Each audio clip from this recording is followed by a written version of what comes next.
Talking about rheumatic heart disease, chronic rheumatic heart disease का develop होतं, कारण की रुमॅटिक फीवर जो की हार्ट वॉल्सला अफेक्ट करतो, तर त्याचे रिपीटेड एपिसोड्स होतात. रुमॅटिक फीवरचे काही मॅनिफेस्टेशन्स असतात, ज्याच्यामधले जे काही असतात तर ते रिसॉल्व्ह होतात without causing any complication. Whereas others जे आहेत, जसे की व्हॅल्व्युलर डॅमेजचा जो मॅनिफेस्टेशन आहे तर तो परमनंट आणि प्रोग्रेसिव्ह असतो.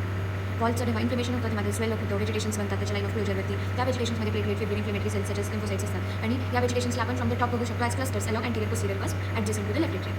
नंतर इम्युन सिस्टम ही जेव्हा वॉल्स अटॅक करायला सुरू करते तेव्हा अँटीबॉडीज, लिम्फोसाइट्स, दुसरे इम्युन सेल्स हे टिश्यूला इन्फिल्ट्रेट करतात, म्हणजे टिश्यूच्या मध्ये जातात. त्याच्यामुळे एडिमा, वॉल्सचा जो सॉफ्ट प्लायबल स्ट्रक्चर जो आहे तर तो नाही राहत. त्याच्यामुळे आयडियली जे वॉल्व आहे तर ती हील व्हायला पाहिजे होती. जेव्हा इम्युन सिस्टम शांत झालं, जेव्हा अटॅक करत नाही, तेव्हा आयडियली वॉल्व हील व्हायला पाहिजे होती आणि त्याच्या नॉर्मल स्ट्रक्चरमध्ये रिटर्न करायला पाहिजे होती. पण हार्टमध्ये इव्हन दो इम्युन सिस्टम जरी अटॅक त्याचा बंद झाला तरी पण हार्टमध्ये वॉल्व जो आहे ती हील होत नाही.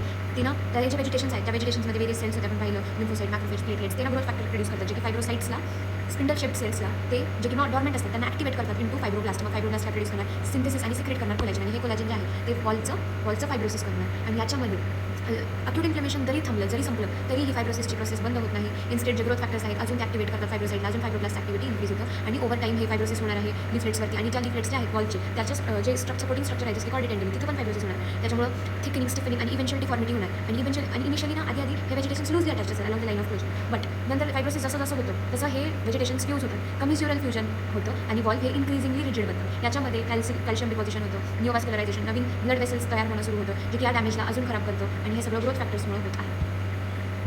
नंतर जो इनिशियल अटॅक रिसॉल्व्ह होतो तो ना रेसिड्युअल डॅमेज मागे सोडून जात असतो.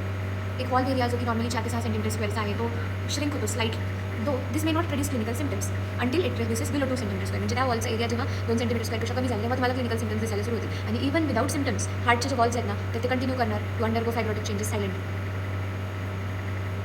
जेव्हा स्ट्रेप्टोकोकल इन्फेक्शन रिकरंट होतो आणि सबसिक्वेंट एपिसोड ऑफ रुमॅटिक फीवरनी प्रोग्रेसिव्ह डॅमेज होतो, ठीक आहे. आणि हा प्रत्येक अक्यूट अटॅक त्याच्यामुळे फायब्रोसिस आणि वॉलची डिफॉर्मिटी होते, कॉर्डी टेंडिनीची पण शॉर्टनिंग आणि थिकनिंग होते, कमिस्युरल फ्युजन अजून खराब होतं, आणि प्रत्येक एपिसोड ह्या वॉलच्या फंक्शनला अजून खराब करतो. ओव्हर टाईम क्युम्युलेटिव्ह डॅमेज होतो, जेणेकरून की सिग्निफिकंट स्टिनॉसिस, नॅरोइंग ऑफ द वॉल आणि वॉलचे डिस्फंक्शन होतं. फॉर एक्झाम्पल मायट्रल वॉल स्टिनॉटिक कधी बनते, मे बिकम स्टिनॉटिक. त्याच्यामुळे काय, त्याच्यामुळे ब्लड फ्लो जो आहे तर तो खराब होतो, आणि हिमोडायनॅमिक स्ट्रेस वाढलेला असतो, ठीक आहे. तर स्टिनॉसिस झाले, नॅरोइंग ऑफ वॉल झाले, वरून इतकं हाय ब्लड प्रेशरनी तुमचं ब्लड फ्लो होतं, मग इन्क्रीजिंग हिमोडायनॅमिक स्ट्रेस आहे, आणि हा ॲबनॉर्मल स्ट्रेस आहे तो परत एकदा वॉलला डॅमेज करतो, आणि ब्लड फ्लो जो आहे थ्रू वॉल ॲबनॉर्मल आहे, ज्यांनी ॲडिशनल स्ट्रेस टाकलं डॅमेज स्ट्रक्चरवरती. इनिशियली डॅमेज रुमॅटिक एंडोकार्डायटिसमुळे होतं, हावेवर ॲज वॉल प्रोग्रेसिव्हली स्टिनॉटिक होते, ॲबनॉर्मल हिमोडायनॅमिक्स ॲक्सेलरेट होत आहे, ठीक आहे.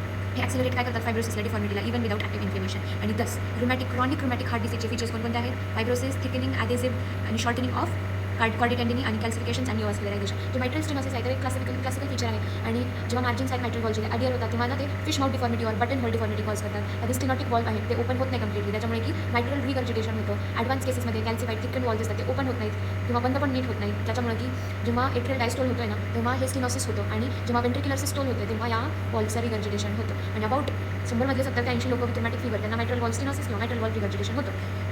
100मधले 30 लोकांना हे it is less common aortic wall problems होतात, आणि त्याच्यामध्ये एओटिक स्टिनॉसिस पण लेस कॉमनली एओटिक रिगर्जिटेशन हे सगळं होतं त्याच्यामध्ये इन्व्हॉल्व असतं. राईट साइडेड हार्ट इन्व्हॉल्वमेंट खूपच कॉमन नाही आहे, is very less common due to low pressure आणि less inflammation. Tricuspid valve involvement जे आहे इट इज अबाउट 5 ते 10% cases, more commonly in those with repeated attack. Pulmonary valve involvement खूपच rare आहे, 5%. मायट्रल स्टिनॉसिस, मायट्रल regurgitation को एक्झिस्ट करू शकते काही केसेसमध्ये. फिमेल पेशंट्समध्ये जास्त रिस्क आहे रुमॅटिक हार्ट डिसीज डेव्हलप करायची आफ्टर रुमॅटिक कार्डायटिस कम्पेअर्ड टू मेल्स. आणि क्रॉनिक व्हॅल्व्युलर फायब्रोसिस हे सिंगल अटॅकमुळे सुरू होऊ शकतं, बट हे जे आहे more commonly associated with repeated attack आहे. इच अटॅक जे फायब्रोटिक प्रोसेसला ॲक्सिलरेट करतं, जेणेकरून की मायट्रल स्टिनॉसिस, व्हॅल्व्युलर डिस्फंक्शन हे होतं ओव्हर टाईम. आणि लॉंग टर्म अँटीबायोटिक्स देणं गरजेचं आहे. Secondary prophylaxis with long term antibiotics गरजेचं आहे फ्युचर स्ट्रेप्टोकोकल इन्फेक्शन प्रिव्हेंट करायला आणि फायब्रोटिक प्रोसेस ॲक्सेलरेशन प्रिव्हेंट करायला. नेक्स्ट गोष्ट की टॅकाकार्डिया.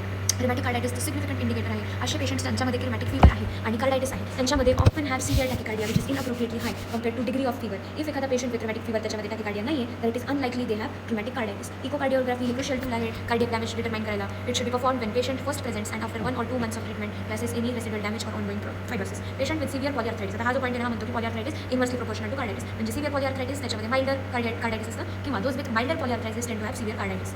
एक माइल्ड तर दुसरं सिव्हिअर. देन रुमॅटिक फीवर जे आहे, ठीक आहे, रुमॅटिक फीवर म्हणतो आपण. या फीवरचं डायग्नोसिस कसं करायचं तर याच्यामध्ये जॉन्स क्रायटेरिया आहे, डॉक्टर जॉन्सनी बनवला हा, ठीक आहे. आणि रुमॅटिक फीवरचं डायग्नोसिस करतो आपण यामध्ये J for joints for polyarthritis. यामध्ये खूप साऱ्या जॉईंट्सचं इन्फ्लेमेशन होतं जे की लॉंग टर्म कॉम्प्लिकेशन न कॉज करता रिझॉल्व्ह होतं, जॉईंट डिफॉर्मिटी न कॉज करता रिझॉल्व्ह होतं, आणि जे रिपीटेड एपिसोड्स ऑफ polyarthritis आहेत ते सुद्धा एंटायरली हील होत असतात. नेक्स्ट हे जे ओ म्हणजे हार्ट जे काढले that indicates carditis. It is most concerning manifestation आहे रुमॅटिक फीवरचा, आणि त्याच्यामध्ये पेरी, मायो आणि एंडोकार्डियम इन्व्हॉल्व असू शकतात. आणि याच्या अंडर आपण बघायचं की पेरिकार्डायटिस टिपिकली रिझॉल्व्ह होतं आफ्टर अक्यूट फेज आणि फायब्रिन डिपॉझिशन का बरं रिझॉल्व्ह होतं कारण की फायब्रिन जे आहे तर ते ब्रेकडाऊन होतं आणि pericardium returns to its normal state without long term effects. Rheumatic मायोकार्डायटिसमध्ये सिव्हिअर हार्ट फेल्युअर होऊ शकतं ड्युरिंग अक्यूट फेज, पण रेअर केसेस काय acute myocarditis may lead to death particularly in children. If patient survives acute phase myocarditis heals without significant long term damage. Most critical आणि long lasting tissue in rheumatic carditis हा endocarditis issue particularly valvulitis आहे. Once rheumatic process damages the walls they do not return to their normal state. म्हणजे ज्याच्यामध्ये प्रत्येक गोष्ट normalise होत होती पण ही व्हॅल्व्युलायटिस नॉर्मल होणार नाही. N for nodules for subcutaneous nodules, E for erythema marginatum जे की अक्यूट फेज ऑफ रुमॅटिक फीवरमध्ये अपियर होतं आणि हे नोड्यूल आणि इरिदिमा दोन्ही पण एंटायरली रिझॉल्व्ह होतात without long term complication. Sydenham chorea जे आहे may appear during after or even without fever. It resolves almost completely leaving no significant long term complication. या सगळ्या क्रायटेरियासोबत आपल्याला आहे ना प्रिसिडिंग इन्फेक्शन बाय स्ट्रेप्टोकोकाय झालं होतं याचा एव्हिडन्स देणं गरजेचं आहे. आणि याच्यासाठी आपण काय करतो, याच्यासाठी आपण वेगळेच टेस्ट करतो. त्याच्या आधी आपण मायनर क्रायटेरिया बघूया. मायनर क्रायटेरियामध्ये आहे फीवर, आर्थ्रॅल्जिया, रेस्ट, ESR और CRP आणि PR इंटरवल प्रोलॉंगेशन. आर्थ्रॅल्जिया म्हणजे जॉईंट पेन होतं आणि without any objective manifestation of inflammation. आणि मायनर मॅनिफेस्टेशन आहे if polyarthritis is not a major criterion in the diagnosis. आणि ठीक आहे, मी सांगितलं आता की एव्हिडन्स ऑफ प्रिसिडिंग इन्फेक्शन असलं पाहिजे. Preceding streptococcal sore throat in most patients within the last 45 days म्हणजे 7-28 7 म्हणजे लास्ट 6 वीक्समध्ये याचं इन्फेक्शन असलं पाहिजे. One way to find evidence is by taking throat swab घेणे, त्याचं बॅक्टेरिया कल्चर करायचं. जर बॅक्टेरिया असेल तर ते पॉझिटिव्ह असेल. However, in patients, immune system usually eliminates bacteria by time the rheumatic fever manifests. If bacteria जर नाही मिळाले तर त्याचे अँटीजन बघायचं ब्लडमध्ये using rapid streptococcal antigen test. नंतर निदर बॅक्टेरिया नॉर अँटीजन मिळाले तर अँटीबॉडीज बघायचे सच एज मेथड कोणती अँटीस्ट्रेप्टोलायसिन O आणि अँटी-DNSB. आणि to diagnose at least one piece of evidence should be present, either finding the bacteria in culture, detecting the antigen with a rapid test, or identifying antibodies against the streptococci. ठीक आहे, previously बघ हे sentence बघून गेलो लवकर. Yes संपलं. पाहिजे आधी ना तुला फोटो दाखवते सरांनी खूप सुंदर काढलं होतं असं. जॉन्स क्रायटेरिया, मायनर क्रायटेरिया, हा मेजर क्रायटेरिया. जे heart, NES, erythema marginatum, S for subcutaneous nodules और Sydenham chorea, N for nodules, heart carditis आणि जोन्स आणि J फॉर जॉइंट्सचा swelling, inflammation, polyarthritis. Minor criteria fever, arthralgia, raised, ESR, CRP, PR, along prolongation. ठीक आहे.